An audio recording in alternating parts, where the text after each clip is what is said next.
11 long years ago, back when I was a little Douglet, I picked up Adobe Premiere and I tried to edit videos, and I fell in love with it immediately. This clicked with my brain like nothing else had ever done. And for years, my dream became, I'm going to try to make it as a YouTuber. I'm going to try to make a career out of this. I love this. Oh my God. And finally, in 2019, after launching DougDoug as a channel and figuring out my creative style, it worked and it happened. It was like on my birthday and I hit 100,000 subs just all of a sudden out of nowhere. And I've been doing it full time with everything I have, all of it, for 7 years since. And now it is time for a break. And I am going to be retiring this channel, DougDoug. I'm still going to be around.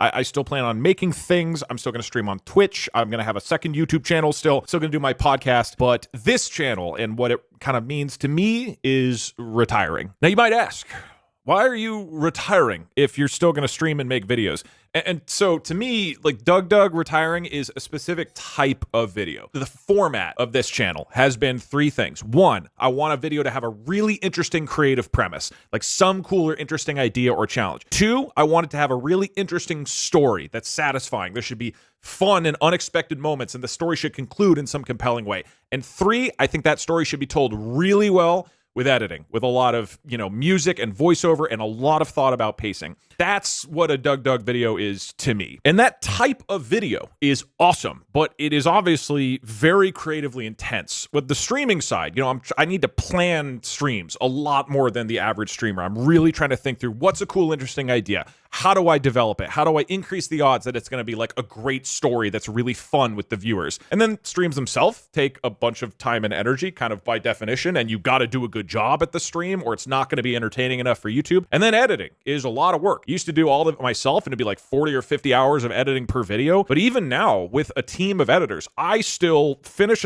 a stream and then I write out a whole plan for the thing. I'm writing scripts and voiceover. We get in calls for hours going through the video like frame by frame and deciding what exactly it's going to look like and feel like. I am still deeply involved even now with every single YouTube video. And you never know what's going to work. You can't guarantee that a stream is going to be awesome. That's just not how creativity works. Instead, you just got to try a lot of shots on goal. You just got to try many different things. So the more you do, the more you try, the more effort you put in over and over and over and over, the more chances you're going to have some of those hits. And so when my channel suddenly took off in 2019, I obviously didn't want to waste the opportunity and I wanted to make as many of these types of videos as I possibly could. And my goal since then has always been, with varying degrees of consistency, 2 high-quality streams every week on Twitch and 1 awesome, highly edited, really compelling YouTube video every 2 weeks. And I have averaged that, actually, over the years. But I've kind of noticed 2 things. One, I just think this type of format, while it's awesome in so many ways, is just not feasible on a weekly basis forever, like in the way YouTube kind of wants. I think often about what TV people do. If you think about the guys who make South Park, they show up for 7 weeks, like twice a year. They show up for 7 weeks and they work really hard for that 7 weeks. And then they're just off for 4 months. People in traditional Hollywood, you're generally doing these big bursts of work and then you have a big chunk off. And with YouTube and Twitch, it's endless. There isn't, you don't get weeks off, really, if you aren't making stuff other people are. YouTube and Twitch will show you analytics all the time saying, hey, you're actually falling behind. You're getting less viewers. That video didn't do as well. That one did well, but you should do more of it, but not quite the same because we don't like series anymore because we just changed our algorithm again. The whole system of being a content creator, while this is obviously not the hardest job in the world, it is by far the most stressful job I've had. And I've had some stressful jobs. It doesn't feel like you can ever turn your brain off from thinking about content and focusing. Even if you take a vacation and you're like, oh, take a break, you just feel farther behind. And then if you have a team, you're really worried about supporting them as well. So there's never really a sense that you can disconnect from this stuff in the same way that with a more traditional job, you go to your work and then you come home. That is totally absent here because, being creative is endless. There's no end point to it. And the more you put in, the better it will be. And that just goes forever. And the second thing is I've just naturally become interested in other things over the years. I looked at the channel. I've made over 200 DougDoug videos. That's a lot when every video, is a ton of effort. And ultimately, I know I can do this format that I've done. And I'm excited to explore other formats of streams or videos or whatever. I don't know if they'll work or if they won't. I've been, I think, hesitant to substantially change things over the years because holy shit, what an amazing opportunity. I don't want to like potentially risk all this. I don't want to do a new thing that might not work. You know, again, YouTube's always like shooting bells and whistles at you, and Twitch. You always want the machine to be fed. But unfortunately, there's no real way to add time for other things into a schedule like this.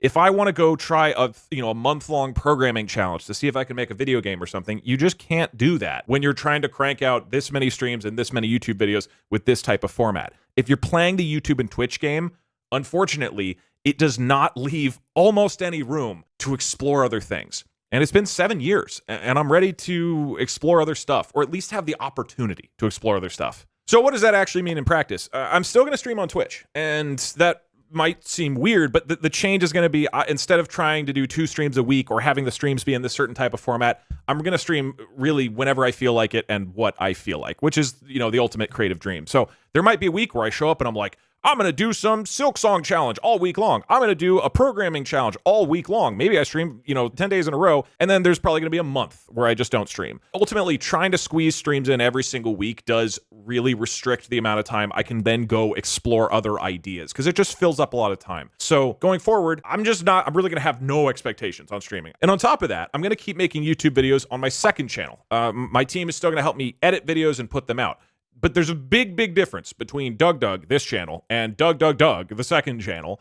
And you may or may not have noticed this, but the difference is that a second channel video doesn't have my involvement. That is entirely my team. I do, like a lot of other streamers, end my stream and I write some notes and then I pass it off to the team and they edit it and produce it and get it out, right? With occasional oversight from me. But for the most part, it's just them. And they do a fantastic job. And it's worth saying, because I forgot, that the team does intentionally edit those videos a little bit slower in pacing than the main channel ones, just so that they do feel distinct. But that's different than, again, the style of main channel video where I'm like really involved with the process. It's not just scripting and voiceover, it's me being in calls, really overseeing the direction and structure of how I think these things should feel. So the second channel video, we're going to keep putting stuff out there, and it's going to reflect, whatever I'm doing creatively in other areas of my life. I'm just not going to be as personally involved with those videos. For some of you, maybe you won't even notice the difference, and that would be awesome. Like, that would be sick if it turns out like I wasn't even that important. But, for me, that is an incredibly important distinction. I'm focusing on creating interesting things. YouTube editing and oversight and trying to hit the algorithm and all that stuff, that is not going to be my focus anymore. And that is going to free up an enormous amount of creative bandwidth, which I'm really excited about. And I'm going to keep doing my weekly podcast. If you are not aware of it, it's called Lemonade Stand. It's really, really fun. Started that this year. If you want to hear about current events and all that type of stuff with some more like levity and fun, I really like that project. I made a video earlier this year about how I was struggling with it. Truth is, I'm really proud of it. And I feel like I've learned a lot and developed a lot. And I just enjoy a ton doing a project with like other creative people who I really admire. So that's awesome. And that'll continue to be, like a weekly thing that I'm doing. But other than those things, what am I going to do with my free time, you might ask? Well, I've been thinking about that and reflecting on the fact that I've had kind of 4 priorities in my life the past couple years. And number 1 is YouTube and Twitch. And number 2, recently, is the podcast. Number 3 is like explore creative things. And number 4 is my personal life.